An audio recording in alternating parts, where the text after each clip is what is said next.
Hey there, it's Jeff Calliguire with Convergence Point, and today I'd like to talk to you about the most missed key to happy marriages. Now, you may know that now I coach people and I work with people and teams, but before that, I was a pastor for over a decade. And as part of being a pastor, and then even afterwards, I would do weddings. And I would always meet with the couple beforehand and do some counseling and help them think about their marriage. And I would tend to ask one key question, and it was, why are you getting married? And always I'd hear things like, well, we just have a blast together, or I can't live without her, or he's my soulmate, which were all great answers. And my hope was that those things were true. But then, you and I both know that as couples go further and further down in their marriage, they are not happy. In fact, Dan Shapiro did a study a few years ago, and he concluded that couples that have been married for a length of time, only 17% of them claim that they were truly happy. So imagine 83% of the couples that we meet are not truly happy in their marriage.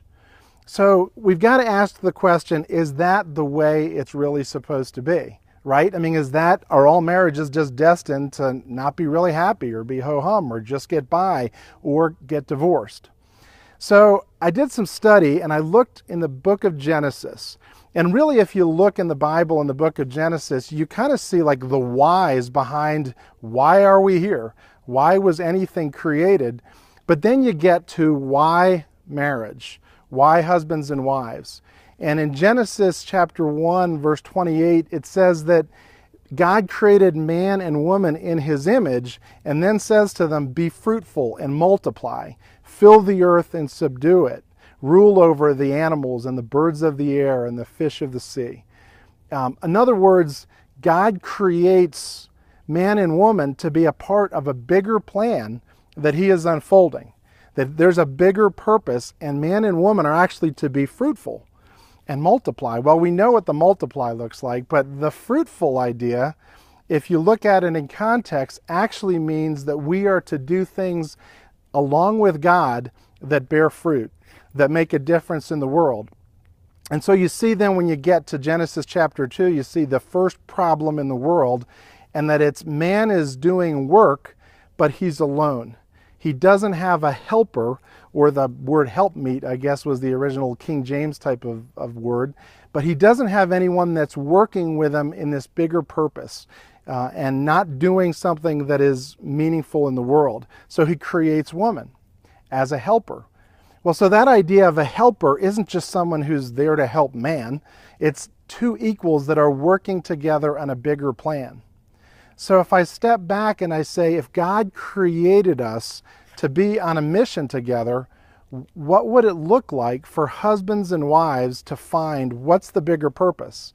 Why are we together? Why did God create us to be together? And what's the bigger plan? And what I've come to see is that as I talk to couples who actually discover the mission for their marriage and they find and engage what it is that they feel like they're supposed to do together, they're happy.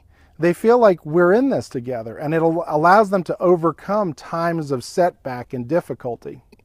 So my encouragement to you is find what the mission for your marriage is. Do the work now to find what can we do together that's bigger than just us, that goes beyond us, that includes us, but then goes beyond. In order to help you do that, I created a tool that some people have said is the best date they've ever had. And it's called 12 Questions to Unlock the Mission for Your Marriage. And really what it's going to do is just walk you through a process to help you discover, why are we together? What can we do together that's bigger than us? And my encouragement is just download it and then set a special time to go on a date and do that with your mate. Or if you're engaged, do it now. Find the mission for your marriage sooner rather than later. You'll be happier 10 years from now. Trust me. Thanks for taking the time to listen to this. Go to jeffcalliguire.com for more of these kind of resources. I love you, appreciate you. Thanks for listening. God bless you.